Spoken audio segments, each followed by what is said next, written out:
everything which is different from zero is either an I or what?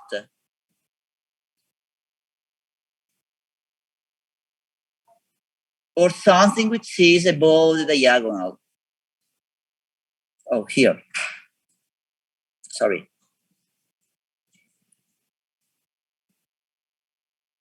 One goes and look for the definition.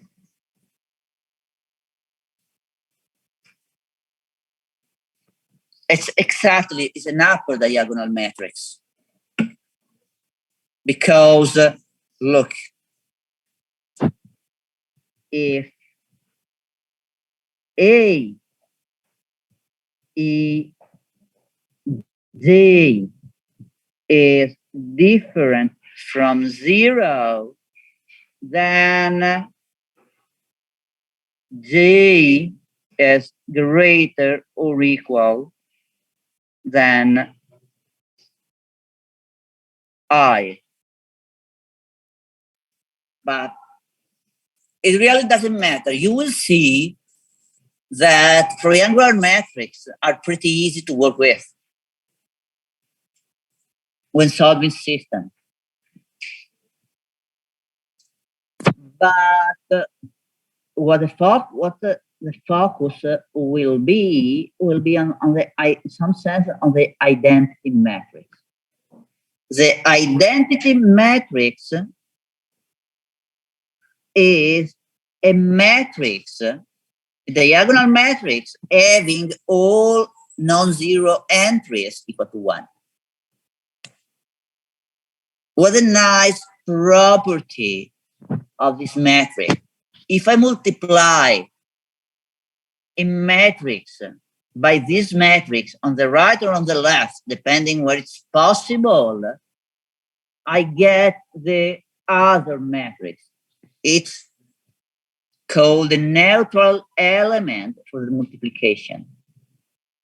But also observe the following.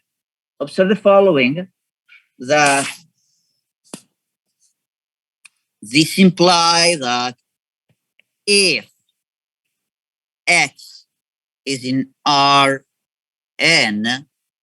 the identity matrix times xt is equal to X. So the associated linear function is the identity function. For this reason, it's important. Because remember, a function is invertible when composing it with itself, I obtain the identity function. A matrix will be invertible when multiplying it by another matrix. I'm able to obtain the identity matrix. When is this feasible? We're going to discover in the next half an hour.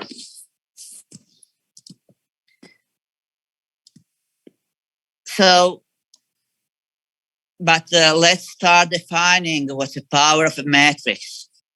Given a square matrix, the square of a matrix is simply multiplying a matrix by itself. And you can multiply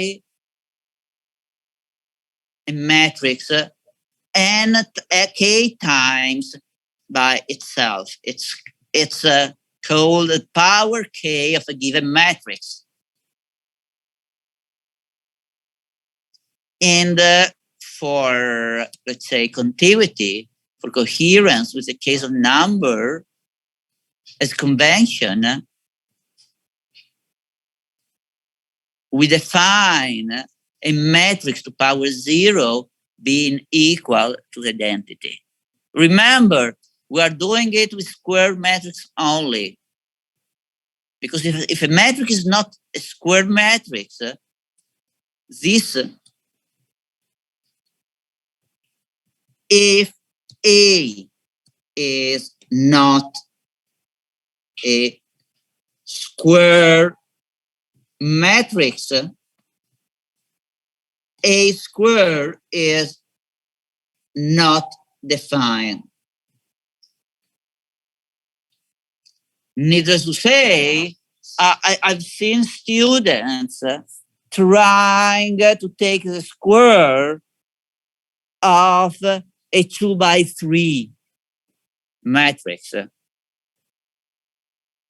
That's why I'm making this remark. It may seem a stupid remark, but I understand that in the hurry of an exam, you can be making some word mistake. Oh, can we treat matrices as number using notable products? The answer is no, unfortunately not. This is an example. So remember, if X and Y are in R, then X minus Y times X plus Y equal X squared minus Y squared. It's okay. And what about for matrices that are released 2 by 2 square matrices? So let's develop A minus B times A plus B. A minus B times A plus B. This is equal to A squared minus plus, sorry, AB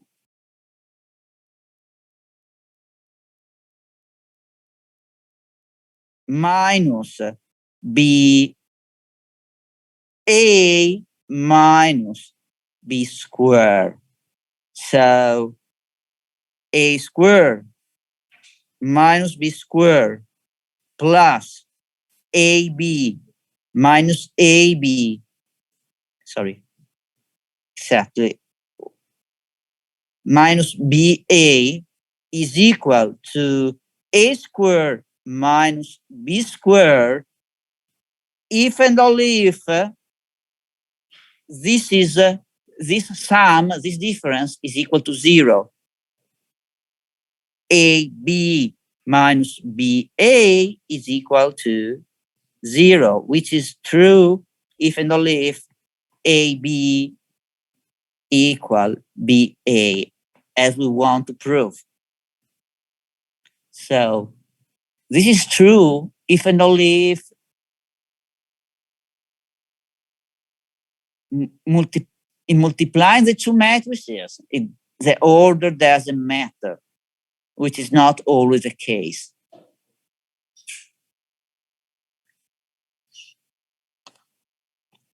Let me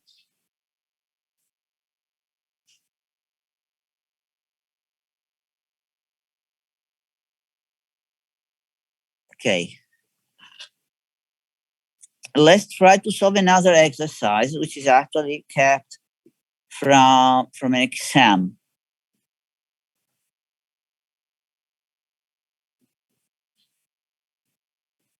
So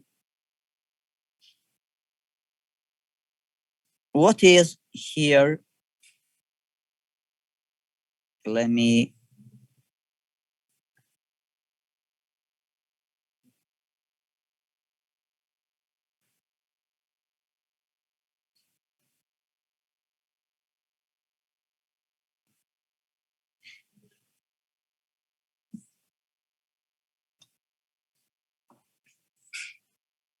here. No.